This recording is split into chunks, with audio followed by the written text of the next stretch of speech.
الحمدللہ والصلاة والسلام علی رسول اللہ الکریم اما بعد فاعوذ باللہ من الشیطان الرجیم بسم اللہ الرحمن الرحیم۔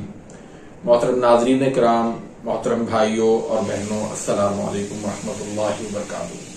ناظرین، آج ہم ایک نئے ٹاپک کے ساتھ حاضر خدمت ہیں۔ آج کا جو ہمارا ٹاپک ہے وہ ہے تھائرائیڈ گلینڈ، جس کو اردو کے اندر گلٹ کہتے ہیں۔ بہت سی اس وقت کامن ڈیزیز ہو چکی ہے اور بہت سارے لوگ اس کے بارے میں جاننا چاہتے ہیں کہ یہ کیا بیماری ہے اور اس کی کیا وجوہات ہیں، کتنی اس کی اقسام ہے اور ہمیں کیا اس میں ڈائٹ لینی چاہیے اور کیا اس کا باقاعدہ پراپر علاج ہے یا لائف ٹائم اس کی میڈیسن کھانی پڑتی ہے۔ تو بہت سارے بھائیوں نے سوالات کیے تھے، بہت سارے بھائیوں نے ڈیمانڈ رکھی تھی کہ اس حوالے سے میں آپ کو بریف کروں کہ یہ کیا مسئلہ ہے۔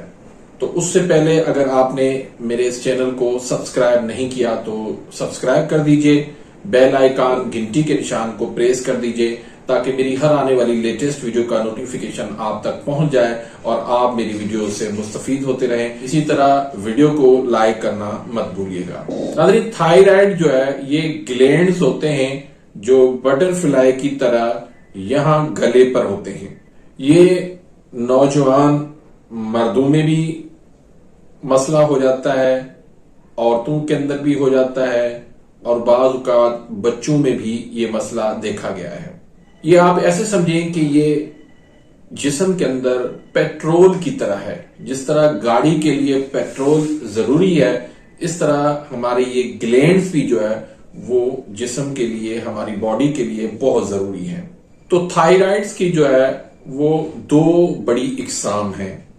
ایک تیسری بھی اقسام ہے لیکن زیادہ تر یہ دو اقسام پائی جاتی ہیں۔ ان میں ایک ہے ہائپر تھائرائیڈ اور دوسرا ہے ہائپو تھائرائیڈ۔ تو سب سے پہلے ہم ہائپر تھائرائیڈ کی بات کریں گے کہ اس میں کیا ہوتا ہے کہ ضرورت سے زیادہ تھائرائیڈ گلینڈ جو ہے وہ کام کرنے لگ جاتے ہیں، وزن اس میں کم ہو جاتا ہے، بھوک کم لگنے لگتی ہے، نبض جو ہے وہ تیز ہو جاتی ہے، 100 سے لے کر 120 تک ہوتی ہے، دل کی دھڑکن تیز ہو جاتی ہے، بلڈ پریشر اس میں بڑھ سکتا ہے، کمزوری بہت زیادہ اس میں بڑھ جاتی ہے، گرمی جو ہے وہ اس میں مریض کو زیادہ لگنے لگتی ہے، آنکھ جو ہے وہ پوری طرح نہیں کھل پاتی، یعنی آنکھوں کے جو یہ پپوٹے ہیں یہ بڑے ہو جاتے ہیں تو اور آنکھیں جو ہے نا بالکل ایک ڈراؤنی سی بن جاتی ہیں، جیسے خوف سے باہر نکلنے کو آ رہی ہیں۔ اب یہ جو قسم ہے اس میں دیکھنے میں تو نارمل لگتے ہیں گلینڈ، لیکن چیک کرنے سے ایک یا دو گلٹیاں جو ہے وہ آپ کو محسوس ہوں گی، جس کو پلپیشن کہتے ہیں۔ ٹیمپریچر اس میں زیادہ ہوتا ہے، خواتین میں جو ہے وہ ماہواری اس میں یا تو بالکل بند ہو جاتی ہے یا 15-20 دن چھوڑ کے پھر دوبارہ سے ماہواری آنے لگتی ہے، اور دودھ پلانے والی ماؤں کے جو ہے اس قسم کے اندر دودھ کم ہو جاتا ہے، اسکن اس میں ڈرائی ہو جاتی ہے، چہرے اور بالوں کی خوبصورتی جو ہے وہ ماند پڑ جاتی ہے، زندگی بے رونق سی ہو جاتی ہے، زندگی کی رمق جو ہے وہ کمزور ہو جاتی ہے، عورتوں کے اندر اس میں چہرے پہ بال آ جاتے ہیں، ہڈیاں کمزور ہو جاتی ہیں اور فریکچر کے چانسز جو ہے وہ بڑھ جاتے ہیں، نظام ہضم جو ہے وہ انتہائی کمزور ہو جاتا ہے، کبھی قبض ہو جاتے ہیں، کبھی موشن ہو جاتے ہیں، اس میں مالی کھولیا، ڈپریشن ہو جاتا ہے۔ اس طرح کی جو علامات ہوتی ہیں وہ ہائپر تھائرائیڈ کے اندر ہوتی ہیں۔ اب قانون مفرد اعضاء کے اندر یہ کس طریق کے اندر مرض ہوتا ہے اور اس کا کیا علاج ہے، تو یہ میں آگے چل کر آپ کو بتاتا ہوں۔ تو اس میں دوسری جو قسم ہوتی ہے وہ ہوتی ہے ہائپو تھائرائیڈ۔ ہائپوتھائرائڈ اس میں کیا ہوتا ہے کہ ضرورت سے وہ کم ہو جاتے ہیں تھائرائڈ گلینڈز، وہ کام کم کرنے لگ جاتے ہیں. اس میں T3 اور T4 جو ٹیسٹ کے اندر اکثر آپ نے دیکھا ہوگا تو وہ کم ہو جاتے ہیں، اور TSH اس کا لیول جو ہے وہ بڑھ جاتا ہے. اس میں ناظرین ٹھنڈ جو ہے وہ مریض کو زیادہ لگتی ہے، جسم جو ہے وہ ٹھنڈا رہنے لگتا ہے، وزن ایسے مریض کا جو ہے وہ بڑھنے لگ جاتا ہے، دل کی دھڑکن جو ہے وہ کم ہو جاتی ہے، دل ڈوبنے لگتا ہے، اداس رہتا ہے، ماہواری کی جو ہے عورتوں کے اندر بندش ہو جاتی ہے یا تنگی ہو جاتی ہے یا تکلیف سے ماہواری آتی ہے. ایسے مریض کے دماغ اور اعصاب پہ سوزش ہوتی ہے، جس کی وجہ سے دماغ اس کا بھاری رہنے لگتا ہے، دماغ میں جو ہے وہ چبھن سی محسوس ہوتی ہے. اور یہ جو قسم ہے یہ 4 میں سے 3 جو ہے وہ عورتوں کے اندر یہ قسم دیکھی گئی ہے. یعنی 4 اگر اس قسم کے مریض ہوں گے تو ان میں سے 3 آپ کو عورتیں ملیں گی، 1 مرد ملے گا. اس قسم کا جو مریض ہوتا ہے وہ اکیلے سفر کرنے سے اوائڈ کرتا ہے اور کوئی کام کرنے کو دل نہیں کرتا، جسم کے اندر سستی، تھکاوٹ، کمزوری، یعنی کہ بہت زیادہ جس کو کہیں ہم کہ جو ہے نا وہ ہمت ہار چکا ہوتا ہے، احساس کمتری کا شکار ہو چکا ہوتا ہے. تو اس مریض کا موڈ کا بھی پتہ نہیں چلتا، کبھی کس وقت موڈ خراب ہو جائے اس کا کچھ بھی ہم کہہ نہیں سکتے.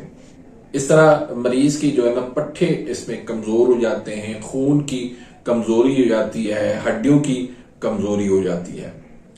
تو ناظرین اب آتے ہیں ہم قانون مفرد اعضاء میں اس کا کیا علاج ہے.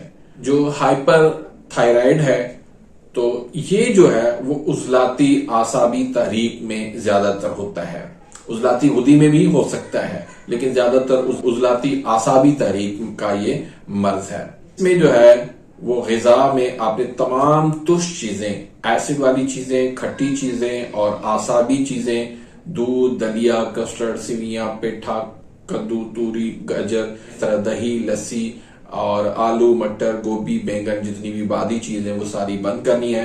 اور غذا کے اندر آپ نے پکوڑے لینے ہیں، کھجور لینی ہے، شہد لینی ہے، انگور لینے ہیں، انار لینے ہیں، منقع لینے ہیں، اخروٹ، پستہ، انجیر، دیسی مرغی، اس طرح کی غذا جو ہے وہ آپ نے لینی ہے. اور کہوہ جو ہے وہ آپ نے اجوائن اور پودینہ کا آپ نے استعمال کروانا ہے. اور اس میں جو نسخہ جات آپ نے استعمال کروانے ہیں، اس میں 4 ملین کا، 4 اکسیر اور تریاک میدا. اس بعض اوقات تحریک اگر عضلاتی غدی ہے تو پھر اس کا علاج جو ہے وہ بھی چینج ہو جائے گا. 4 ملین جو ہے وہ 1000 mg کے کیپسول بھر لیں. 4 اکسیر کا جو ہے وہ نسخہ آپ نے 100 mg کا کیپسول بھر لینا ہے. اور تریاک میدا جو ہے یہ آپ نے 500 mg کا کیپسول بھر لینا ہے. صبح، دوپہر، شام تینوں میں سے ایک ایک آپ نے لینا ہے تازہ پانی کے ساتھ. تو دوسری جو قسم ہے ہائپو تھائرائڈ، یہ جو ہے وہ بلغم کی زیادتی سے ہوتی ہے، بلغم کی زیادتی کا مرض ہے. یہ اعصابی غدی یا اعصابی عضلاتی دونوں میں سے کسی ایک میں ہو سکتا ہے. تو اس کے علاج کے لیے تمام تر ٹھنڈی چیزیں جتنی بھی ہیں، اعصابی چیزیں ہیں، وہ ساری بند کرنی ہے. اس کے ساتھ تمام خشک چیزیں جو ہے وہ 3 نمبر والی غذائیں جو ہے وہ استعمال کروانی ہے. اس میں آپ نے جو نسخے استعمال کرنے ہیں اس میں لونگ، دارچینی کے کاوے کے ساتھ استعمال کروانا ہے. وہ تریاک تبخیر کا نسخہ ہینگ والا وہ دینا ہے، دوسرا حب صابر دینا ہے اور تیسرا مکوی خاص کا دینا ہے. تو میڈیکل کے اندر اس کا کوئی علاج پراپر نہیں ہے. اس کی میڈیسن جو ہے وہ لائف ٹائم کھانی پڑتی ہے اور ہر تیسرے چھٹے مہینے کے بعد ٹیسٹ کروانا پڑتا ہے. لیکن اللہ کے فضل کرم سے قانون مفرد اعضاء کے اندر اس کا مکمل علاج ہے. انشاءاللہ 2-3 مہینے کے اندر اس کا مکمل علاج ہو جاتا ہے. تو ناظرین اسی کے ساتھ ہی اجازت چاہوں گا. اس ویڈیو کے بارے میں اپنی رائے کمنٹس کے اندر ضرور دیجیے گا، اپنی دعاؤں میں یاد رکھیے گا. ملتے ہیں انشاءاللہ نیکسٹ ویڈیو میں، تب تک کے لیے اجازت. اللہ حافظ.